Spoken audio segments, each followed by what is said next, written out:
Coming home late again, sweetheart. Don't. Just don't. Don't pull the innocent act with me. Don't act surprised that I'm here in your house, waiting. After our little date last night, after all of those little hints you dropped. You arrogant piece of shit. I can't believe you had me going this long. Because you really had me going for a couple of weeks there, you know that? Your whole sweet little bookkeeper persona really is good. I fully believed you were just this nice, shy scholar who had left the busy life of a scribe in the big city to run a tiny little bookstore out here. Titans above, I thought you were fucking cute. You were so fucking good that you got me, a seasoned Bane with a decade's worth of experience, to ask you out on a date. Because you were too shy to ever ask me yourself, obviously. Fuck. I cannot believe I was so stupid. Oh well, doesn't matter. I can at least be comforted by the fact that I found you out before it was too late. Well, that, and that you're at least pretty fucking old for one of your kind. The way the townsfolk have described you, I'd be willing to bet you really have been the bookshop owner this whole time. Am I right?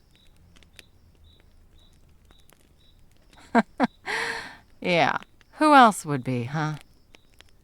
Still trying to pretend, Fine, doesn't matter. Anyways, where was I? Oh, right. Age. See, if you really replace the scribe before they opened their little bookshop here, then that means you've been the one running the shop this whole time. And since your innocent, ignorant neighbors tell me that that was about 20 years ago, well, that makes you the oldest fucking shape stealer I've ever heard of. Which means you've fooled way better hunters than just me over the years. So I can't feel too bad for falling for your little trap at first. Really? Really? We're gonna do this? You know I'm a Bane, an experienced fucking monster hunter.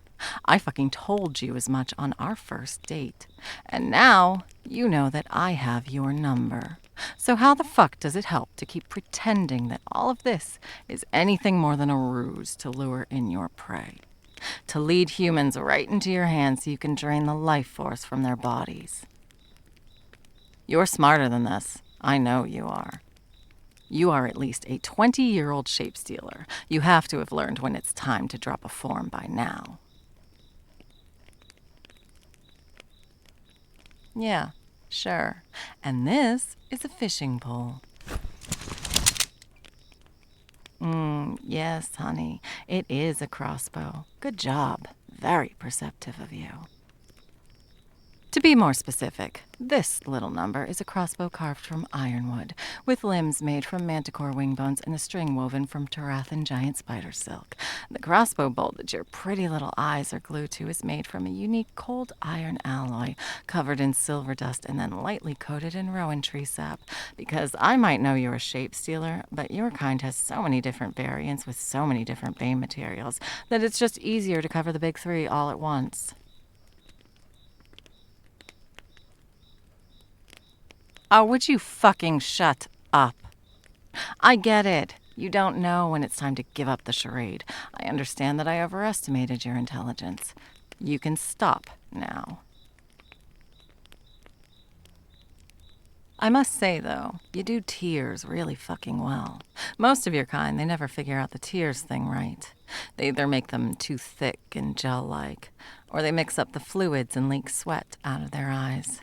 Which you might think is similar enough to count, but it really, really isn't. Or at least, it isn't for a Bane from House Yarnsfeld. I can literally smell the difference, baby doll. Don't you fucking say that! How dare you! Listen here, you wretched, putrid thing. Let's get one fucking thing straight. That was the worst motherfucking thing you could have possibly said right now. titans above and below. Do you actually know anything about manipulating humans? I was going to be merciful, kill you quick and easy. One crossbow bolt to the heart. Painless, quick, simple. But after your lying tongue dared to claim that you love me, oh, I am going to take my fucking time with this. I'm going to make it fucking hurt. Hurt nice and long until I finally get tired of your inhuman screams. But first, I see you inching towards that door. That's right. Away from the door. That's a good shape stealer. You're very obedient now that you have the tip of my blade at your throat, aren't you? Now, come here and give me your damn wrist. There we go. My, look at you shaking. Almost like you're a real human with real fear. Funny, since the only emotions your kind knows are hunger, pain, and misplaced superiority. Easy there. Skittish thing you are, huh? Just hold still, and this will all be over soon. Well, this part will be, anyways. Oh? Well, what I'm doing here is I'm going to take this oil blessed by a priest of the tightness of truth and inject it into your arm. Now, if you were a normal human, you'd just be unable to lie for a couple of hours. But for monsters that hide their shapes like you, well, let's just say there won't be any reason for you to keep spewing those stupid fucking lies at me after I inject you with this. Well, I suppose I don't need to use this, no. Like you say, I am certain you're a shape stealer. I don't really see how you could be anything else at this point. See, this isn't about proving that you've been lying to me and playing me this whole time. I already know that. It's about making sure you suffer your punishment and death as the monster you were born as, not while wearing the stolen face of an innocent. Now, let's take the plunge, shall we? Really now, why must you be so dramatic? I've used this little method for exposing your kind for decades, and I have never seen it cause you putrid wretches a speck of harm. What did I... What? I didn't fucking do anything to you. I just revealed your true form. No need to look so terrified and confused just because your lies have been exposed. Oh no, there are so many other, better reasons to be afraid coming for you very, very soon.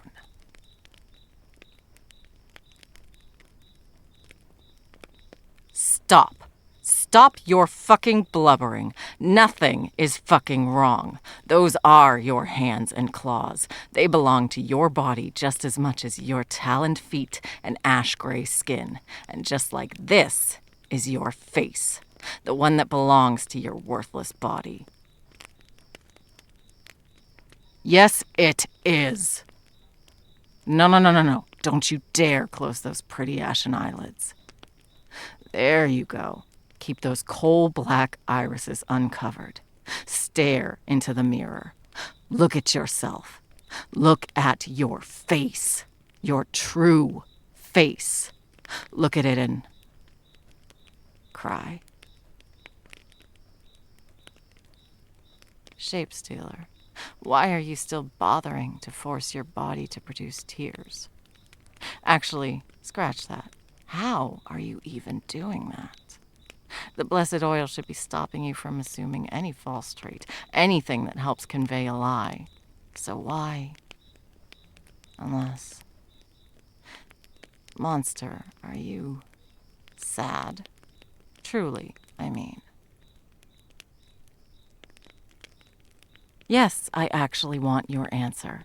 The only way the oil would let you express physical traits of sadness is if you actually felt it. And yet, that's not possible. Shouldn't be, at any rate. Tell me, Shapestealer, while the oil is still in your veins and you can't lie to me. Why did you keep insisting you were human, even when I had clearly found you out?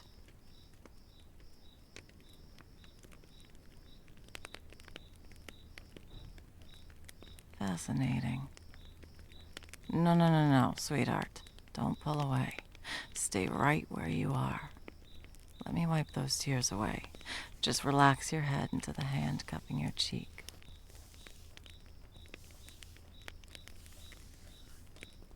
That's it. Easy now.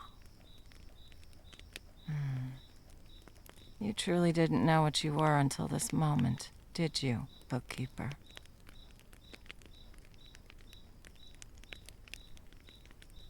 Well, yes, I can see that now. But you can't exactly expect me to believe the words of a species that survives by luring in prey and sucking out their life force. Hey, easy. Easy, bookkeeper, easy. I know you've never done either, now.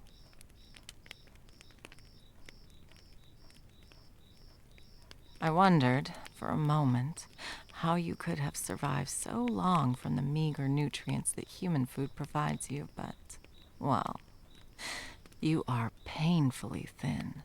And I can tell from your shock and the way changing your shape physically hurt you earlier that you have never used your abilities to assume any shape besides that of this scholar.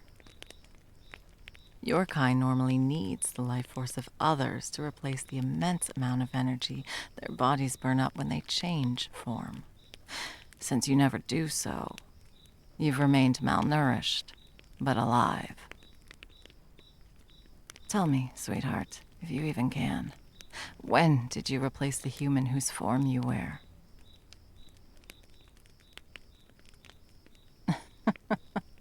Goodness, you really don't know anything about yourself, do you, bookkeeper? To answer your question, no. Shapestealers only steal physical forms, not memories. So your first memory of being, or rather thinking you were, human, that's likely the moment you took this body. So what is it? What's the furthest back you can remember? An orphanage? Really? And you just, what, showed up there all alone?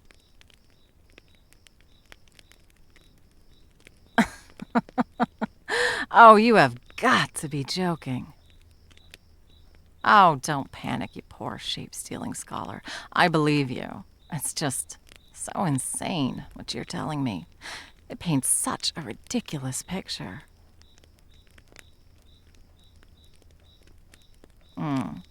Okay, I'll spell it out for you then, if you don't see it.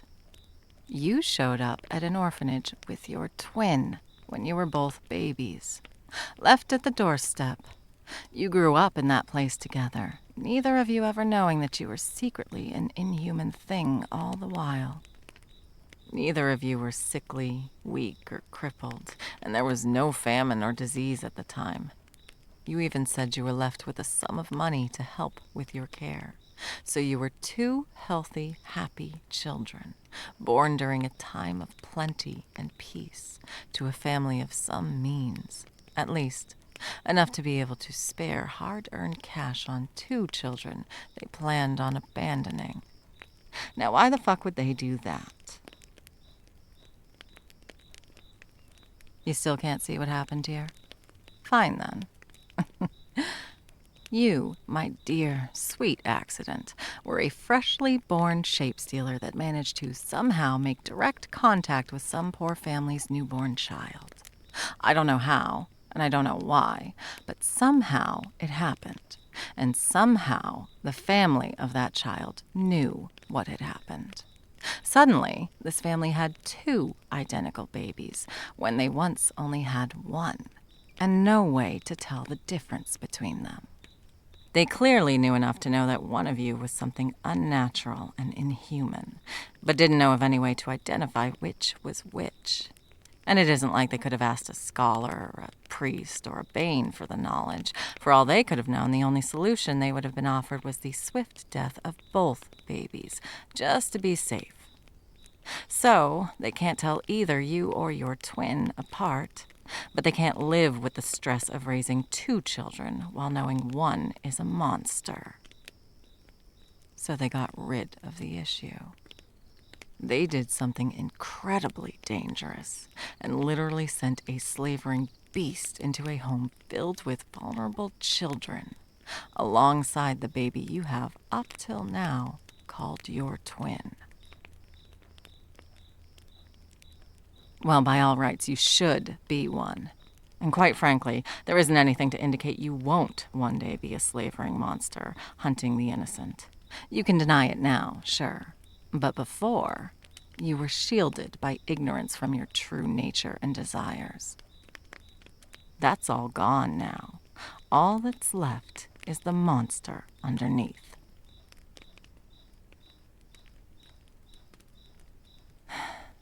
Yes, a monster that loves me. Oh, sweet bookkeeper. If only our ending could have been happy and simple. I really enjoyed our time together this last month, you know. I had almost begun to think that maybe I had finally found a place, a person to settle down for, someone to be at peace with for what remains of my enhanced lifespan. At least, for the time that you could share it with me, that is.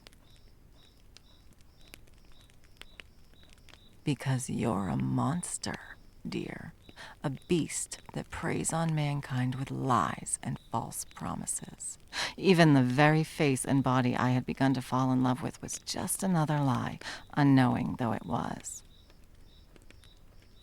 So no, we can't stay here in this sweet little town and have our happy ending.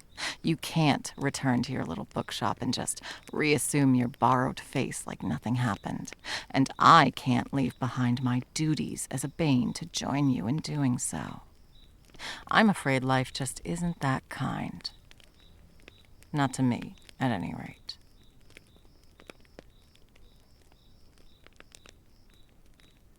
Well, first, you will kneel, and then I will bind your hands and feet in chains that even a well-fed and fully aware shape-stealer couldn't shatter. Normally, I would also gag a creature as naturally duplicitous as you if I were taking it alive. But I think that so long as you are good and quiet, I might be able to make an exception for you today. What do you think, bookkeeper of two faces? Will you be silent for me? Good. That's very good.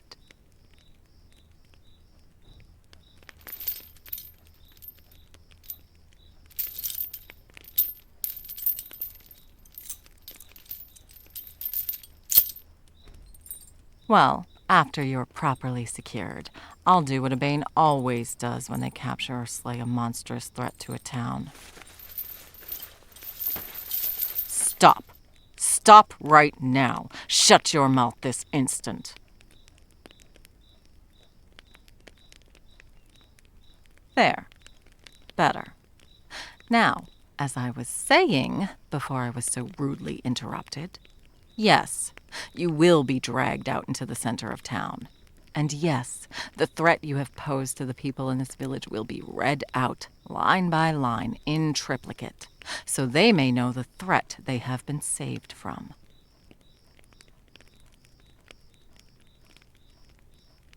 I'm afraid, sweetheart, that them being your neighbors and people you care about doesn't actually matter here.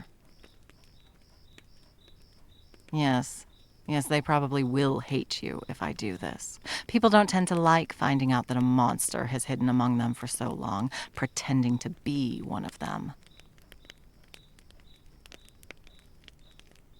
Well, yes, I do know that you weren't really lying to them.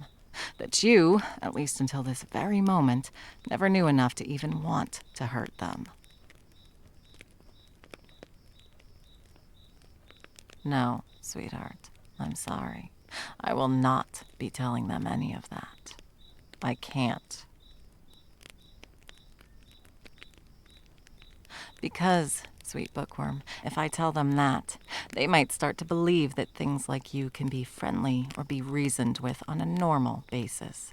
They might hesitate one day when they should strike.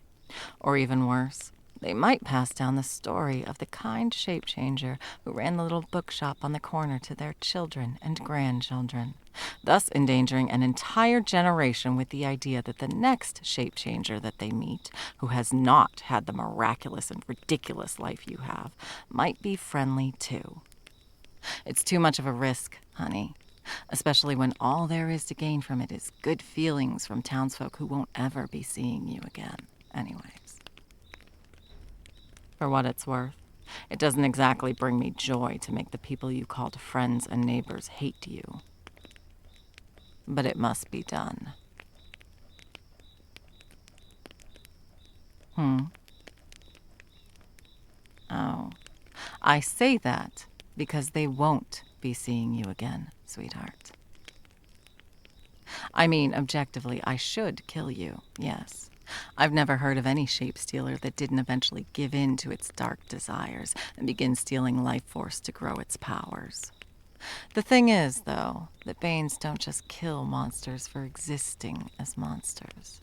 We only slay those creatures that prey on the innocent, that have taken lives. You haven't. I know you haven't. Which puts me in a very different situation. I can't let you go. That would be irresponsible. You know what you are now. You can be tempted now, either by a desire for power or a desire to not feel that deep, ravenous hunger beyond the one in your stomach that you are no doubt now aware of. But I also can't just kill you, both because it would be wrong and because I've become attached to you over this last month. Those kinds of bonds don't easily die, even with the revelation that you aren't actually human. So, here's what's going to happen, sweet thing. You are going out to face the people of this town, and you will be silent and calm as they are apprised of the threat your kind poses to them. No matter what is said, you will be calm, silent, and obedient. Understood? Good. That's a good monster. When that is done, we will clear out the things from your shop and your home that are easy to carry and not too dangerous for me to keep for you, and we will leave together.